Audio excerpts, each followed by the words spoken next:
آپ سے اگلا سوال ہے، ہم نے بچپن سے جمعۃ المبارک کے خطبوں میں علماء کرام سے حضرت موسیٰ علیہ السلام کے علیہ مبارک الصلوۃ زمانہ میں والسلام۔ موجود ایک بہت ہی امیر شخص کا واقعہ سن رکھا ہے جس کا نام قارون تھا۔ اس کی دولت کے خزانوں کی چابیاں 70 اونٹوں پر لادی جاتی تھیں، لیکن اللہ تعالیٰ نے اسے اس کے خزانے سمیت زمین میں دھنسا دیا، وَلِعَوْذُ بِاللَّهِ تعالیٰ۔ وَلِعَوْذُ بِاللَّهِ تعالیٰ۔ قرآن و سنت کی روشنی میں اس واقعہ کی تفصیلات سے بھی پلیز آگاہ فرمائیں۔ دیکھیں جی، یہ واقعہ بہت اہم ہے۔ قرآن حکیم میں چند عبرت آموز جو واقعات ہیں ان میں سے ایک واقعہ قارون کا بھی ہے۔ سورۃ المؤمن جسے ہم سورہ غافر کہتے ہیں، اس کے اندر بھی اللہ تعالیٰ نے سیدنا موسیٰ علیہ نبینا علیہ الصلوۃ والسلام کا جب ذکر خیر کیا تو فرمایا کہ ہم نے موسیٰ علیہ السلام کو فرعون، حامان اور قارون کی طرف پیغمبر بنا کے بھیجا، یعنی ان کی پوری قوم کی طرف بھی، لیکن وہ ڈومیننٹ سرداروں کے نام اس لیے لیے جاتے تھے کہ وہ لیڈرشپ کے اوپر فائز ہوتے تھے۔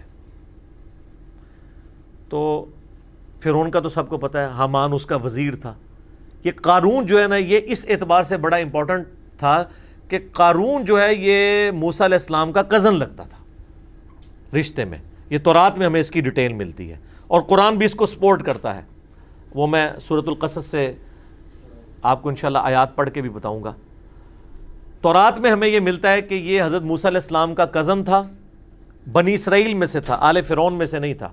لیکن جس طرح یہاں پہ بھی آپ کو پتہ ہے جب گورے آئے تو انہوں نے ہمارے بڑوں کو خریدا، تو وہ غلام تو گوروں کے ہوتے تھے، حکمرانی ہم پہ مسلمانوں کے نام سے کر رہے ہوتے تھے وائسرائے کی شکل میں۔ اور یہ آج آپ کو جتنے بڑے بڑے لینڈ لارڈ ملتے ہیں، یہ وہ ہیں کہ جن کے آباء و اجداد نے غداریاں کی ہیں مسلمانوں کے ساتھ۔ اس کے ریوارڈ کے طور پہ انہیں انگریزوں نے کہا کہ جی آپ صبح سے شام تک گھوڑا دوڑائیں، جدھر تک پہنچ جائیں گے ساری زمین آپ کی، یہ جو ہزاروں کے نال لوگوں کی نکل رہی ہے۔ تو اسی طریقے سے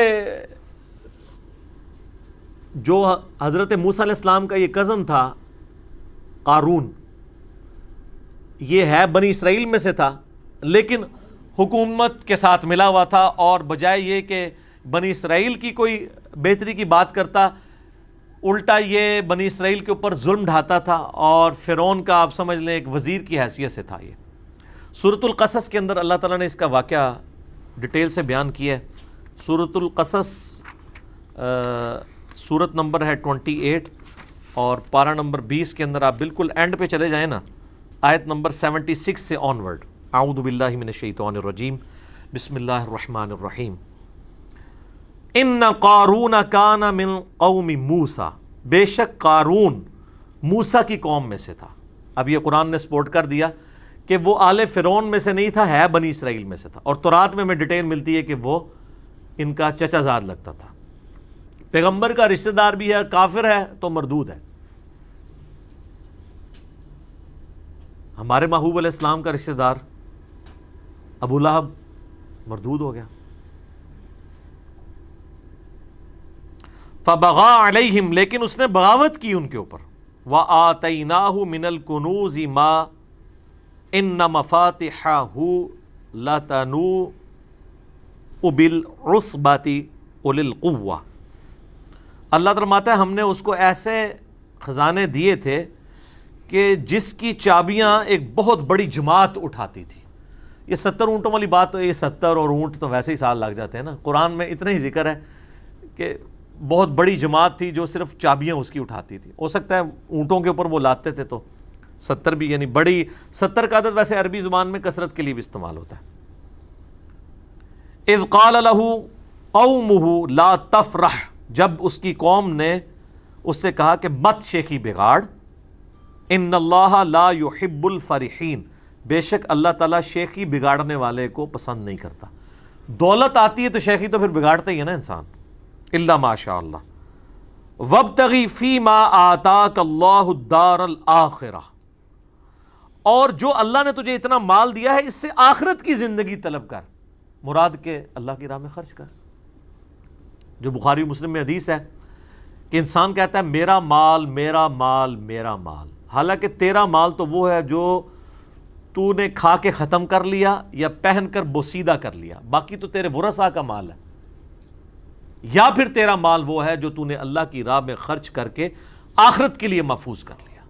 تو نبی علیہ السلام فرمایا تمہارا مال 3 قسم کا ہے، کھا پی لیا، پہن لیا، یا اللہ کی راہ میں خرچ کر کے قیامت کے دن کے لیے محفوظ کر لیا، باقی تمہارے ورثاء کا مال ہے۔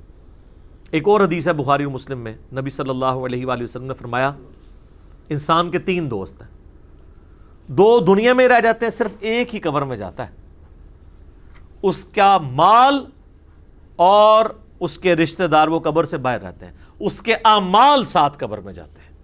تو اعمال میں ظاہر ہے جو مال اس نے خرچ کیا ہوگا وہ 7 قبر میں جائے گا، باقی مال باہر رہ جائے گا۔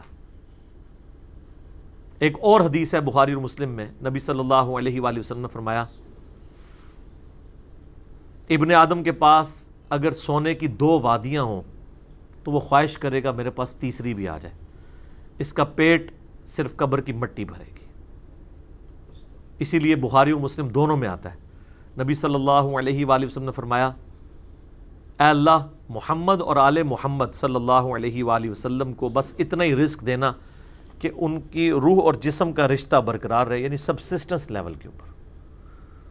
اور ایک اور حدیث بخاری اور مسلم میں، اور یہ مزے کی بات ہے جتنی میں نے حدیثیں بیان کی یہ متفقن علیہ ہیں، بخاری میں بھی ہے مسلم میں بھی، یہ کہانی شریف نہیں ہے، بیسٹ کتابیں جو ہیں ان میں، اور وہ ہے واقعہ ایلا والی حدیث جو نبی علیہ السلام 1 مہینے کے لیے اپنی بیویوں سے ناراض ہو گئے تھے اس بات کے اوپر کہ انہوں نے زیادہ نان و نفقہ ڈیمانڈ کیا تھا۔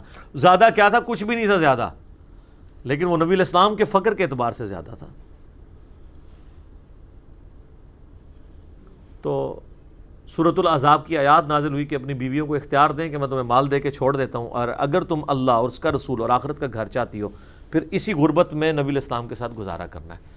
پھر حضور نے ایک بیوی کو آ کے آفر دی، سب نے اللہ اور اس کے رسول کو چوز کیا الحمدللہ۔ تو اس حدیث میں آتا ہے وہ جو نبی علیہ السلام 1 مہینے تک ناراض ہو کے اپنی بیویوں سے چھت پہ چلے گئے، تو حضرت عمر فاروق جب ملنے کے لیے گئے تو نبی علیہ السلام ایک چٹائی پہ لیٹے ہوئے تھے، آپ کے اوپر کرتا بھی نہیں تھا، صرف تہمت باندھی ہوئی تھی۔ اٹھ کے بیٹھے تو چٹائی پہ جب نشان چٹائی کے جسم پہ دیکھے تو حضرت عمر کی آنکھوں سے آنسو نکلے، کہا یا رسول اللہ آپ اللہ کے رسول ہیں اور کیسر و کسرا دنیا کے مزے لوٹ رہے ہیں، اتنی بڑے بڑے ان کے محلات ہیں، اور آپ تو اللہ کے رسول ہیں، یعنی آپ کو یہ سب کچھ ملنا چاہیے تھا۔ تو نبی علیہ السلام نے بہت زبردست جملہ بولا، آپ فرمایا عمر لگتا ہے کہ دنیا کی حقیقت ابھی بھی تجھ پہ نہیں کھلی، کیا تم اس بات پہ خوش نہیں ہو کہ کیسر و کسرا یعنی رومن اور پرشین امپائر کے جو شہنشاہ ہیں وہ دنیا کے مزے لوٹیں اور ہم آخرت کی سعادت لوٹ لیں؟ اندازہ کریں آپ، حضرت عمر کو کہا جا رہا ہے ابھی لگتا ہے دنیا کی حقیقت تم پہ نہیں کھلی، لیکن سر اس واقعے کے بعد پھر حضرت عمر پہ کھل گئی سر، پھر ان کا ڈنڈا اتنا سخت تھا کہ جتنا عرصہ وہ رہے ہیں نا، نہ خود حرام کھایا نہ کسی کو کھانے دیا، اس لیے اللہ تعالیٰ نے ان کے دور میں رومنز اور پرشینز کو گرایا ہے۔ ٹھیک ہے، تو جنہوں نے حضور کی صحبت کی ہوئی تھی ان کو پتا تھا کہ نبی علیہ السلام کی زندگی کتنی فقر میں گزری ہے، ان کو دنیا کا مال دھوکہ نہیں دے سکتا تھا۔ بہرحال اس واقعے کی طرف واپس آئیں، سورہ قصص والا۔ تو اس کے ساتھیوں نے کہا کہ تجھے جو اللہ نے دیا ہے نا اس سے آخرت طلب کر، وَلَا تَنْسَ نَصِيبَكَ مِنَ الدُّنْيَا، اور دنیا میں بھی جو تو نے خرچ کرنا ہے اپنے لیے لوگوں کے اوپر اس کو بھی بے شک مت بھول۔ ہم یہ نہیں کہتے کہ سب کچھ اللہ کی راہ میں ہی خرچ کر دے، اپنا بھی حصہ لے اس میں سے۔ وَأَحْسَنِ كَمَا أَحْسَنَ اللَّهُ إِلَيْكَ، اور تو لوگوں کے اوپر احسان کر اس مال کے ذریعے جس طرح اللہ نے تجھے مال دیا، یعنی اللہ کے دیے ہوئے میں سے اللہ کی راہ میں خرچ کر، غریبوں کے اوپر لگا۔ وَلَا تَبْغِ الْفَسَادَ فِي الْأَرْضِ، اور دیکھ اس کے ذریعے زمین میں فساد تو مت بچا۔ اگر تجھے دولت ملی ہے، یہاں پہ بھی آپ دیکھ لیں جس کے پاس دولت آئی ہے وہ ڈان بنا ہوا ہے، اس کے لیے جناب بڑا وکیل کیا جج کرنا بھی کوئی مسئلہ نہیں ہے، وہ جج بھی کر لیتے ہیں۔ ظاہر ہے ججوں نے کئی فیصلے دیے ہیں نا ایسے کہ جی ان کے اپنے جج بکے ہوئے تھے، تو وہ کسی نے پیسہ لگایا تو بکتے ہیں نا۔ ان اللہ لا يحب المفسدین، بے شک اللہ تعالیٰ زمین میں جو فساد کرنے والے ہیں نا ان کو پسند نہیں کرتا۔ اب اتنی زیادہ نصیحت سننے کے بعد دماغ کا خمار دیکھیں کہ قارون جواب میں کیا کہتا ہے، قال انما اوتیتہ علی علم عندی، وہ کہنے لگا یہ جو کچھ مجھے حاصل ہوا ہے یہ تو میرا کمال ہے، یہ میرے علم کی بدولت ہوا ہے، میرے پاس جو ہنر ہے، میں بڑا یعنی ہوشیار آدمی ہوں, میں نے بڑی چلاکی کے ساتھ بڑے صحیح ٹائم پہ انویسٹمنٹ کر کے جناب فلانی جگہ پلاٹ لے لیا سی تھے, آج جناب میرے اثاثے اتنے ہوئے ہیں. آج کل ٹی وی پہ آپ سوشل میڈیا پہ دیکھ رہے ہیں نا, بڑے بڑے شریف لوگوں کے اثاثے ڈسکس ہو رہے ہیں, جو دنیا کو یہ بھاشن دیا کرتے تھے کہ فلاں حرام خور ہے, فلاں کی جداد اتنے گنا ہوگی, اپنی جدادیں آئی ہیں, اور جو لوگوں کہتے تھے ان کی تلاشیاں لو, اب یہ بھی اپنی تلاشیاں دیں نا, ٹھیک ہے, نام لیے بغیر. تو جو لوگوں سے تلاشی مانگتا ہے اس کو اپنی تلاشی دیتے ہوئے کوئی غصہ نہیں کھانا چاہیے, اس کو کہنا چاہیے جناب یہ میرا منی ٹریل ہے, یہ دیکھیں جناب, اس کی بجائے یہ کہنا شروع کر دے نہیں اس نے بھی دیکھو. یہ وہی ہے کہ پتر تو کیوں فیل ہویا, ابا جی تھوڑے دوست دا منڈا بھی فیل ہو گیا ہے. بھئی اگر ابا جی کے دوست کا بیٹا فیل ہوا ہے تو اس کی وجہ سے تیرا فیل ہونا جسٹیفائی نہیں بیٹا, ٹھیک ہے, یہ کوئی جسٹیفیکیشن نہیں ہے. بہرحال وہ کہنے لگا میرے پاس علم ہے خاص جس کی وجہ سے میں نے, اسی لیے ہمیں دعا سکھائی گئی ہے. سنن ابن ماجہ میں حدیث ہے نا کہ فجر کے بعد نبی علیہ السلام کیا دعا کرتے تھے, اللہم انی اسألک علما نافعا ورزقا طیبا وعملا متقبلا, میں ایسا علم تجھ سے مانگتا ہوں جو نفع مانگتا ہوں, اور رزق مانگتا ہوں جو پاکیزہ ہو, اور عمل ایسا مانگتا ہوں جو تیری بارگاہ میں قبول بھی ہو, ریاکاری کی نظر نہ ہو جائے. کتنی پیاری دعا ہے. علم نفع والا, نقصان والا نہ ہو. علم دین بھی نقصان بن سکتا ہے اگر آپ اس کو بیچنا شروع کر دیں, اور عمل بھی, نیک عمل بھی آپ کے لیے نقصان کا باعث بن سکتا ہے اگر اس کے اندر ریاکاری آ گئی, دکھلاوا آ گیا. یہ تو پھر لادہ سے ایک ٹاپک ہے. اللہ تعالیٰ فرماتا ہے اولم یعلم ان اللہ قد اہلک من قبلہ من القرون, کیا قارون نے یہ نہیں دیکھا تھا کہ بے شک اللہ تعالیٰ نے اس سے پہلے بھی کئی قومیں ہلاک کر دیں.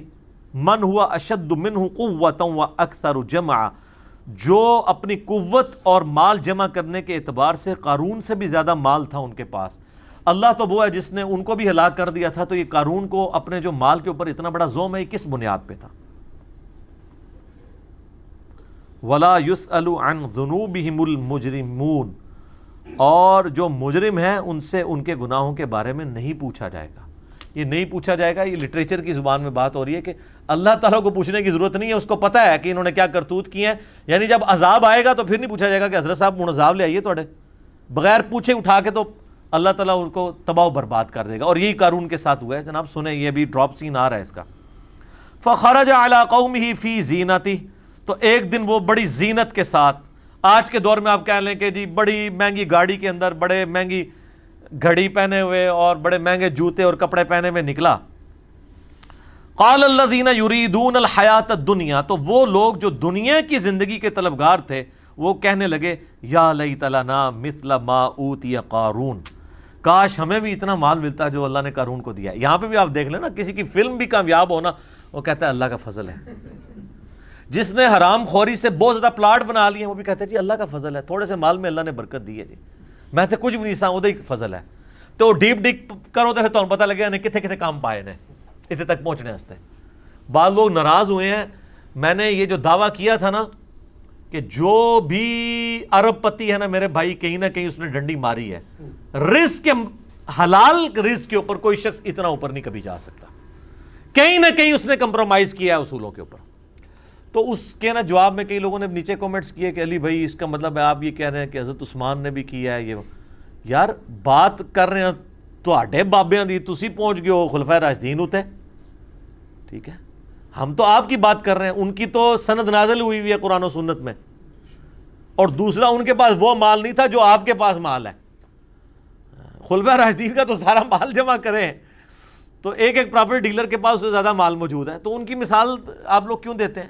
آپ اپنی بات کریں کہ آپ نے کہیں نہ کہیں جو ہے وہ لوگوں سے ناجائز زمینیں ہتھیا کے اپنے مال کو ڈبل کیا ہے, کہیں پہ سودی قرضے لیے ہیں, کہیں بدماشی سے ہتھیایا, کہیں پہ فائلوں کو پہیے لگائے ہیں. وہ تو خود بول کے لوگ کہتے ہیں. تو کہنے لگے کاش جو قارون کو دیا گیا نا اس طرح کا فضل ہمارے پہ بھی ہوتا. انہو لذو حظ عظیم, یہ تو بڑا قسمت کا دھنی ہے, اللہ نے اس کو اتنا دیا, اللہ نے دیتا ہے نا جی, تو ہم تکلیف ہے سانو نہیں تکلیف, جہدے کول ہے نا انہوں ہی تکلیف کٹنی پینی آخرت وچ. وقال الذین اوتوا العلم، اللہ تعالیٰ فرماتا ہے جو علم والے تھے نا، یہاں اب آپ کو پتہ چلا ہے کہ دولت کے اوپر لگام علم کی ہونا پھر انسان صحیح رہتا ہے۔ اللہ تعالیٰ فرماتا ہے جن کو اللہ نے علم دیا تھا نا، جب انہوں نے ان کی یہ بات سنی نا کہ یہ بڑا خوش نصیب، انہوں نے کہا وَيْلَكُمْ ثواب اللہ خیر لمن آمن وعمل صالحا، ان کا تمہاری خرابی ہو، اللہ کے حضور جو اجر ہے وہ اس سے بہتر ہے ان لوگوں کے لیے جو ایمان لائے اور نیک اعمال کیے، ولا یلقاها الا الصابرون، لیکن اس کو وہی لوگ حاصل کر پائیں گے جو صبر کرنے والے ہیں۔ ایک یہ معنی ہے، اور دوسرا معنی یہ ہے کہ اس حقیقت تک وہ لوگ پہنچیں گے، اس علمی حقیقت تک کہ یار اصل زندگی تو آخرت کی زندگی ہے جو صبر کرنے والے ہیں۔ دونوں معنی بیک وقت درست ہیں۔ دنیا تو ساری صبر پہ چل رہی ہے نا جی، پورے کا پورا دین، پوری کی پوری زندگی صبر ہے۔ تین چیزوں پہ آپ نے صبر کرنا ہے۔ اللہ کی طرف سے شریعت کی پابندی جو ہے نا اس پہ صبر کرنا ہے۔ فجر کے وقت اٹھنا، سردیوں میں غسل کرنا، گرمیوں کے روزے رکھنا، صبر کرنا پڑے گا۔ دوسرا صبر ہے حرام خوری سے بچنا، حرام کاموں سے بچنا، نگاہوں کی حفاظت کرنے کے لیے آپ کو حرام سے بچنے کے لیے صبر کرنا پڑے گا، اپنے نفس پہ جبر کرنا پڑے گا، رزق حرام سے بچنے کے لیے صبر کرنا پڑے گا۔ اور تیسرا صبر ہے اللہ کی طرف سے آئی ہوئی تکلیف کے اوپر صبر کرنا، وہ تو سب سے مشکل کام ہے۔ ظاہر ہے کہ رزق حلال میں پھر آپ عیاشی کی زندگی نہیں گزاریں گے، دوویں جہانی مٹھے باؤ، انج نہیں ہوئے گا۔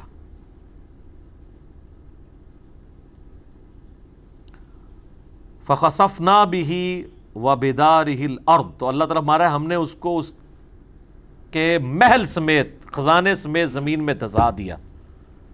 فَمَا كَانَ لَهُ مِنْ فِئَةٍ يَنْصُرُونَهُ مِنْ دُونِ اللَّهِ، پھر اس کے پاس کوئی ایسی فوج نہیں تھی، کوئی ایسی جماعت نہیں تھی جو اللہ کے مقابلے پہ اس کی مدد کر سکتی۔ وَمَا كَانَ مِنَ الْمُنْتَصِرِينَ، اور نہ ہی وہ بدلہ لے سکتا تھا کوئی اللہ تعالیٰ سے اس کے اس معاملے میں۔ سر وہ 30ویں پارے کے اینڈ میں بھی آیا نا، اللہ فرماتا ہے ہم نے قوم سمود کو تباہ کر دیا، وَلَا يَخَافُ عُقْبَاهَا، اور ہمیں کوئی ڈر نہیں ہے اگر ہم نے کسی کو برباد کر دیا کہ کوئی آ کے ہم سے بدلہ لے لے گا، کیونکہ ہم جس کو کر گزرے تو ہم سے تو کوئی نہیں پوچھ سکتا۔ یہ وہی چیز ہے، اللہ تعالیٰ ہمارے کوئی اس کی مدد نہیں کر سکی جماعت۔ اب آگے دیکھیں کیا ہوا، وَأَصْبَحَ الَّذِينَ تَمَنَّوْا مَكَانَهُ بِالْأَمْسِ، وہ لوگ جو کل تک یہ تمنا کر رہے تھے کہ یار ساڈے کول بھی قارون جتنا مال ہوتا، اللہ تعالیٰ فرماتا ہے اگلے دن کیا ہوا، یقولون وَيْكَ أَنَّ اللَّهَ يَبْسُطُ الرِّزْقَ لِمَن يَشَاءُ مِنْ عِبَادِهِ وَيَقْدِرُ، وہ کہنے لگے ہائے افسوس، بھئی اللہ ہی ہے جس کے لیے چاہے رزق کو کشادہ کر دے اور جس کے لیے چاہے رزق کو تنگ کر دے۔ لولا امن اللہ علینا، اگر ہم پہ اللہ کا فضل نہ ہوتا، لخسف بنا، تو ہم بھی زمین میں دسا دیے جاتے۔ وہ لوگ جو کل کہہ رہے تھے ہمیں بھی اس نے دولت میں کہا شکر ہے جناب اسی دی زمین میں دسا دیے گئے، ایک دن بعد ہی رزلٹ جب سامنے آیا نا، سر یہی ہونا ہے جو مولا علی کا قول ہے کہ انسان سویا ہوا ہے، جیسے ہی مرے گا جاگ جائے گا، او یہ کیا ہوا، یہ دنیا میں اللہ نے ان کو جگایا۔ ایک دن پہلے کہہ رہے تھے ہمیں بھی قارون جیسی دولت ملے، اور اگلے دن کیا کہہ رہے ہیں، شکر ہے یار اسی غریب ہی چنگے ہیں، یہ تو مارا گیا اپنی دولت سمیت، وہ دولت تو اس کو بچا سکی نہیں۔ وَيْكَأَنَّهُ لَا يُفْلِحُ الْكَافِرُونَ، ہائے افسوس کبھی بھی ناشکرے لوگ کامیاب نہیں ہو سکتے۔ یہاں کفر سے مراد ناشکرے لوگ ہیں، لیکن ناشکری ہے نا، اللہ نے رزق دیا تھا، اللہ نے نعمتیں دی تھی، آپ نے اللہ کی راہ میں خرچ نہیں کی، اپنی عیاشیوں کے اوپر خرچ کی ہیں، تو یہ ناشکری ہے۔